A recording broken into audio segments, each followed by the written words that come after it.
fue con el sol, sin hablar, sin un adiós. No recuerdo ni su cara ni su voz. Se me fue con timidez, con la luz de anochecer. Ahora sé que no le supe comprender.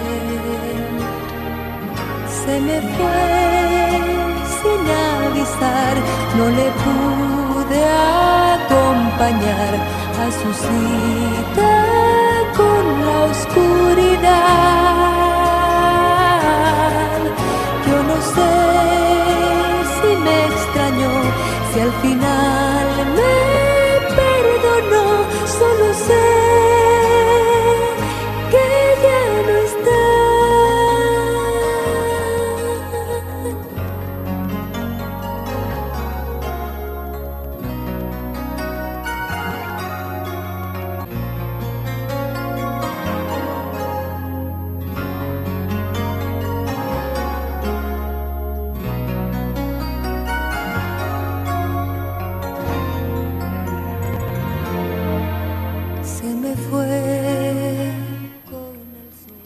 Una de las expresiones de gran contenido semántico dentro del campo de la programación neurolingüística es: cada quien crea el mundo en el que cree.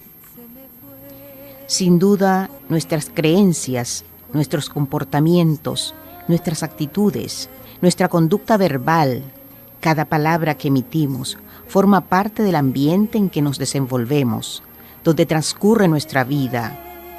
Y si nuestro ambiente está contaminado, terminaremos intoxicados. Si por el contrario, con nuestras actitudes y comportamientos, con nuestras palabras, creamos un contexto agradable, inspirador, seremos individuos llenos de paz y armonía interior. En este caso, todo depende de nosotros.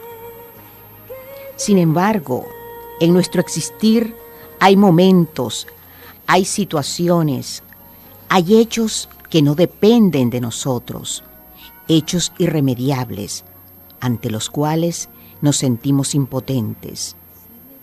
Es entonces, amigos, cuando necesitamos voltear la mirada hacia niveles más elevados que nuestras capacidades humanas. El sacerdote español Ignacio Larrañaga, en una de sus numerosas obras, asegura: en el camino de la vida he visto levantarse en cada encrucijada la silueta negra y pertinaz del sufrimiento. Es el pan que nunca falta en la mesa humana. Y agrega además: también he podido comprobar por el trato con la gente que la fe es el lenitivo más eficaz para amortiguar o eliminar el dolor, siempre y cuando la fe sea llama viva en el corazón.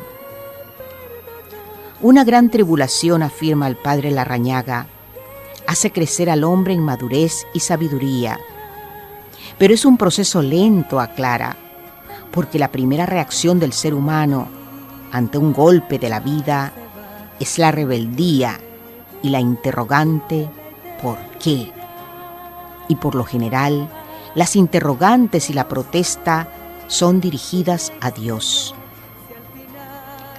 Las artistas o los artistas, como es de esperar, reflejan sus emociones, sus pasiones, así como su sufrimiento en sus composiciones.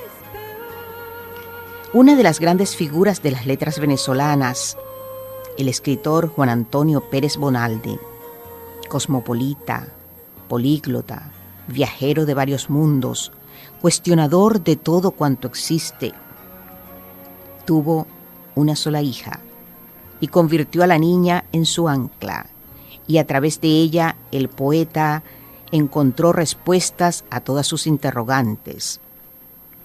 Pero la muerte repentina y prematura a sus escasos 5 años de la pequeña significó un giro en su vida y un volver a su punto de partida, al porqué de todo. Bajo el terrible impacto que le produce el fallecimiento de su única hija, escribe su conmovedora poema elegíaco titulado Flor. En el mismo, él expresa de forma desgarrada su incapacidad para superar el dolor, ni siquiera con la sublime inspiración que le ofrece la poesía. Y se enfrenta a Dios, como asegura el padre Larrañaga, al no entender cómo pudo ser herida de muerte una criatura inocente. Esta pérdida significó para él, como sabemos, un estado de depresión definitiva y un triste desenlace para su existencia destrozada. Podemos recordar su rebeldía ante su pérdida en los siguientes versos del poema mencionado. ¿Por qué la heriste? ¿Cuál fue la mancha de su inocencia? ¿Cuál fue la culpa de su alma triste? Señor, respóndeme en la conciencia. El padre Larrañaga asegura que quien se revela ante el sufrimiento se amarga. Él considera que la resistencia emocional sí resulta efectiva en ciertas realidades para poder neutralizarlas parcial o totalmente. Por ejemplo, en una enfermedad, la estrechez económica o la ignorancia. Pero hay realidades que no tienen solución o la solución no está en nuestras manos, las cuales son conocidas como situaciones límites, extremas o hechos consumados ya irremediables. El padre Larrañaga recomienda ante estas situaciones formularnos la siguiente pregunta. ¿Puedo yo remediar esto que me molesta, que me duele? Si existe alguna posibilidad de solución, no es hora de abandonarse, asevera, sino de poner en acción todas las energías, todo nuestro potencial para lograr la solución. Pero si por el contrario no hay nada que hacer, porque las cosas no son solucionables, o como ya dijimos, la solución no está en nuestras manos, es momento de abandonar la rebeldía mental, depositar los imposibles en manos de Dios. Este homenaje de silencio es, según el sacerdote Larrañaga, una terapia liberadora. En el caso de nuestro invitado de hoy, el maestro Juan Carlos Calderón, él, al perder a su hijo de 18 años en un accidente de tránsito, sucedido 20 minutos después que el joven salió de casa, se refugió en la música, en la creación de sus melodías y canciones. La composición titulada Se me fue, inspirada en la partida de su hijo, que estamos escuchando en la voz de Miriam Hernández, no expresa un estado de rebeldía mental, sino un volver la mirada hacia sí mismo y reflexionar acerca de si fue lo suficientemente comprensivo con él. Y además expresa su impotencia al no haber podido despedirse de él, perdonarlo y pedirle perdón, y por no haber estado a su lado en su viaje a la eternidad. Son dos respuestas distintas de dos artistas, el poeta y el músico, ante un impacto tan devastador como la pérdida de un hijo.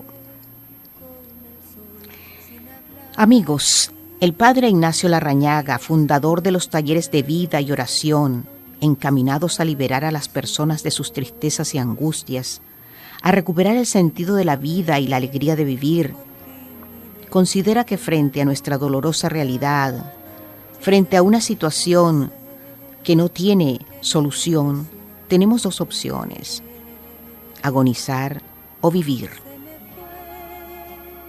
El sufrimiento hace agonizar al hombre, pero al superar el sufrimiento, el ser humano recomienza a vivir. Su terapia del abandono es aplicable a todas las fuentes del sufrimiento. Abandonarse consiste, de acuerdo con sus palabras, en desprenderse para entregarse todo entero en las situaciones no solucionables en las manos de Dios. Liberarse consiste, afirma, en depositar en sus manos todo lo que ya está consumado, todo lo que es impotencia y limitación humana, con fe, serenidad y humildad. Se me fue tan natural como el río al mar se va, se me fue.